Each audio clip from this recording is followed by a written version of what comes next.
मंत्रों में कहा जाता है कि तुम जब वचन दिए जाते हैं कि जब कुआं आदि खुदवाने जैसे धार्मिक कार्य करना तो अपनी पत्नी से पूछ कर करना, उसकी सलाह लेके, उसका सहयोग लेकर करना, उसकी सहमति से करना। तो कुआं खुदवाना ये सुनकर लोग हंसते हैं। इनफैक्ट वाटर मिशन भी बहुत बड़ा काम कर रहा है। कैच द रेन है, गंगा रिजुविनेशन की कार्यक्रम है। इस तरह का अनेक कार्यक्रम भारत सरकार के द्वारा किया जा रहा है और राज्य सरकार भी कम नहीं है। राज्य सरकार ने काफ़ी अच्छे अच्छे कार्यक्रम स्टार्ट किया है। उसमें प्रमुखता से मैं बोलूँगी जल डैश जीवन डैश हरियाली, जल जीवन हरियाली हम कहते हैं। तो उसके वो बहुत बड़ा कॉन्सेप्ट है। जल ही जीवन है, जल नहीं है तो जीवन नहीं है। हरियाली यानी आपके जो पेड़ पौधा वो नहीं है तो बारिश भी नहीं होगी। तो इसीलिए जल इम्पॉर्टेंट है जीवन के लिए, हरियाली भी इम्पॉर्टेंट है। ये पूरा कॉन्सेप्ट को लेकर जल जीवन हरियाली मिशन स्टार्ट किया गया बिहार सरकार के द्वारा, जिसके तहत हजारों तालाब का पुनरुद्धार हुआ। हजारों तालाबों को जीविका दीदियों को दिया गया उसके मेंटेनेंस के लिए, उसमें मछली पालन करने के लिए। ये सारा काम जीविका दीदियों के द्वारा किया जा रहा है। और हमारे विभाग में अभी ये CS हूँ animal husbandry, fisheries, dairy and fisheries विभाग में। तो फिशरीज एक बहुत बड़ा कंपोनेंट है जहाँ पे जल और मछली दोनों तो साथ में चलता है। तो हमारे यहाँ करीब 9 लाख हेक्टेयर्स का वाटर बॉडीज जो वेटलैंड है, सबसे हाईएस्ट वेटलैंड हम लोग का बिहार में है। खास करके जो नॉर्थ बिहार डिस्ट्रिक्ट्स में इतने सारे वेटलैंड्स हैं, उसका डेवलपमेंट के लिए हमारा विभाग कोशिश कर रहा है। उसमें मछली पालन के लिए कोशिश कर रहा है। तो इतना सारा वेटलैंड्स है, ऑक्सबो लेक्स है, पॉन्ड्स है। तो ये सभी का 1 by 1 धीरे धीरे पुनरुद्धार हो रहा है, जीर्णोद्धार हो रहा है। तो उसमें काम चल रहा है।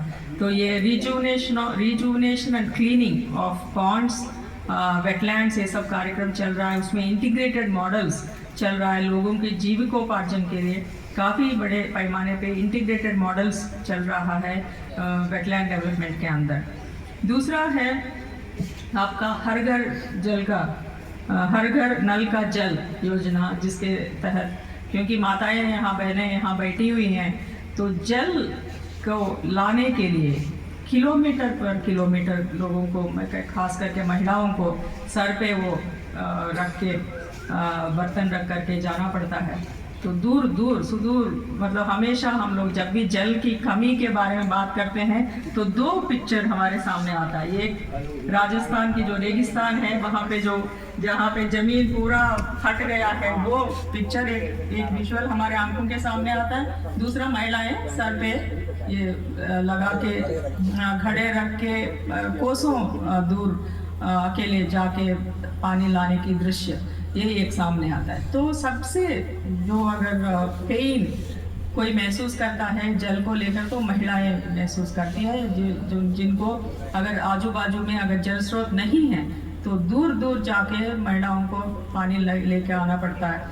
तो हर घर नल का जल का जो स्कीम है, ये महिलाओं के लिए एक वरदान साबित हुआ है। अभी टैप वाटर हर एक घर में पहुंचाने की ये सरकार ने ये बीड़ा उठाई है। उसके तहत काफ़ी सक्सेस मिला है और हर घर में नल का जल आज के दिन में अवेलेबल हो गया है।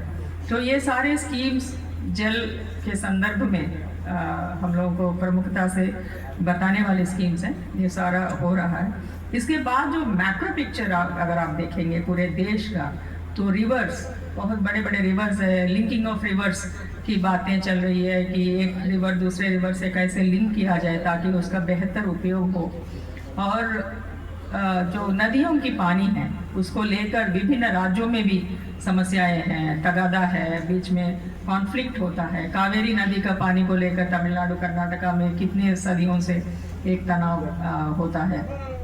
तो इस तरह का समस्याएं विभिन्न, नर्मदा नदी का पानी को लेकर गुजरात और मध्य प्रदेश के बीच में भी तनाव होता रहा। तो बहुत सारे डैम्स बने हैं, बहुत सारा रिवर्स को rejuvenation, Ganga rejuvenation is the biggest programme. तो गंगा जी को क्लीन करना, सफाई करना।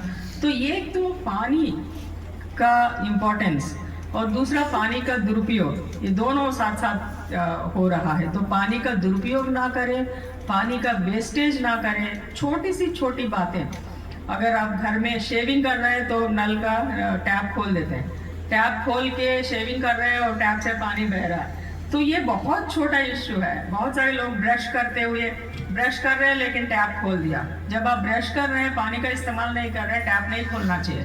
जब पानी का आवश्यकता है तभी टैप खोल। बहुत ही स्मॉल इश्यू है, बट हम सोचते हैं ये क्या छोटा सा इश्यू है, इसके बारे में क्या बात करना, क्या सोचना। लेकिन उस तरह हर एक आदमी, हम लोग 140 करोड़ आबादी है ना, हर एक आदमी कितना पानी का दुरुपयोग या कितना पानी का वेस्टेज करते हैं शेविंग करने के बाद, ब्रश करने के बाद। जब पानी का आवश्यकता नहीं है उस समय पानी हम वेस्ट कर देते हैं। वो क्लियर वाटर है, फिल्टर होके आपके घर तक पहुंच रहा है, इसमें कितना रिसोर्सेस लग रहा है, वो सारे पानी को हम बर्बाद करते हैं। तो ये सब चीज़ बहुत ही छोटे छोटे इश्यूज के ऊपर अवेयरनेस लाना बहुत इम्पोर्टेंट है। और ये तो सिंचाई के लिए हम फ्लड इरिगेशन करते हैं, वो पद्धति को बदल कर किसानों के बीच में भी एक अवेयरनेस क्रिएट करने के लिए मैंने काफ़ी कोशिश किया था। 2011 में मैं सेक्रेटरी एग्रीकल्चर थी, तो first time we have started this बूंद बूंद की सिंचाई, जो ड्रिप इरिगेशन मेथड है, 2011 में हम लोगों ने शुरू किया था।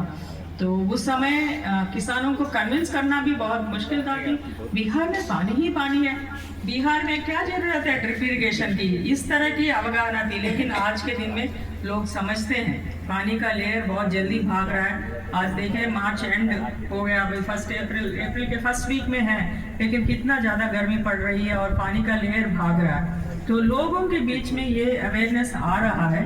तो हम माइक्रो इरिगेशन और ड्रिप इरिगेशन को काफ़ी ज़्यादा इस्तेमाल करके सिंचाई कर रहे हैं, जिसका बहुत सारे उपयोग है, बहुत सारे बेनिफिट्स हैं। एक तो पानी का दुरुपयोग रुकता है, और उसके साथ जहाँ पानी चाहिए जड़ों में वहीं पे पानी पड़ता है, तो पानी का जाता है।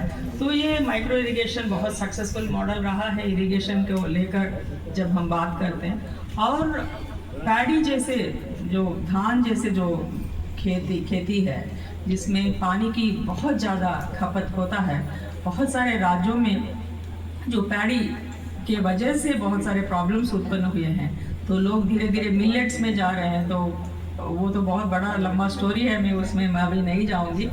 वास्तविक रूप में जल के रूप में ही नहीं, अन्य प्रकार से भी जीवन का आधार बनता है। और वह जल विवाह के मंत्रों में मुझे ध्यान आता है। लोग हंसते हैं आजकल जब ये बात कही जाती है, क्योंकि नल के जल को जिन्होंने केवल देखा है वो कैसे जानेंगे इस बात को, उनको आश्चर्य होता है। उन्होंने कुएं देखे नहीं, कुएं के ठंडे जल का आनंद नहीं लिया, कुएं से पानी नहीं भरा, मैंने भरा है। और लेकिन मंत्रों में कहा जाता है कि तुम जब वचन दिए जाते हैं कि जब कुआं आदि खुदवाने जैसे धार्मिक कार्य करना तो अपनी पत्नी से पूछ कर करना, उसकी सलाह लेके, उसका सहयोग लेकर करना, उसकी सहमति से करना। तो कुआं खुदवाना ये सुनकर लोग हंसते हैं, लेकिन आज बहुत ज़रूरत है कि ये जो वाटर टेबल नीचे चला जा रहा है, भूगर्भ का, धरती का जल, ये लुप्त हो जाएगा तो क्या कर लेंगे। इसलिए उसको बचाना है, वह वापस आए।